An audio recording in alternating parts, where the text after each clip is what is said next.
So இந்த ஆயுர்வேத treatment வந்து எனக்கு தெரிஞ்சு கேரளாவிலையும் கேரளா பீப்புளுக்கு தான் இது பயன்படும்னு நான் நினச்சேன். தமிழ்நாட்டில் எப்படி சார் இருக்கு? இப்போது ஆயுர்வேதாங்கிறது வந்து கேரளைட்ஸ்க்காக கேரளாக்காக அப்படின்னு கிடையாது. இது மனிதராய் பிறந்த எல்லாருக்காகவும். சரிங்களா? ஒரு கண்டுபிடிக்கிறோன்னா எல்லாரும் உபயோகப்படுத்தணுங்கிறதான். அதை யார் அக்செப்ட் பண்ணி அதிகமாக எடுத்துக்கிறாங்க, எஸ், அந்த ஒன்று தான். ஸோ அப்படி இப்போ கம்பேர் பண்ணும்போது கேரளாவில் அந்த ஆயுர்வேதத்துக்கு நிறைய இம்பார்ட்டன்ஸ் கொடுத்தாங்க. அவங்க அதை தாண்டி நேச்சரோட தான் அவங்க வாழ்றாங்க, காட்ஸ் ஓன் கண்ட்ரி.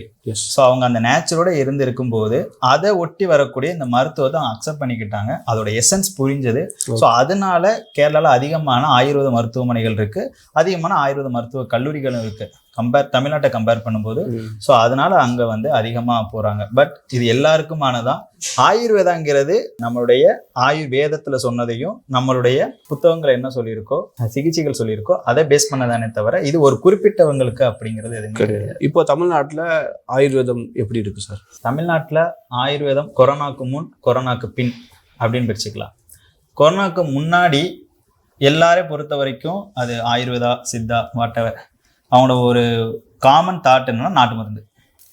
யார்கிட்ட பார்த்துட்டு வந்தாலுமே நான் வந்து ஒரு நாட்டு மருந்து எடுத்துக்கிட்டேன், நான் வந்து நாட்டு மருந்து கடைகளில் போய் நான் வாங்கிக்கிடுவேன். பெருசாக வந்து ஒரு கன்சல்ட் பண்ணி எடுக்கிறதுங்கிறே இருக்காது.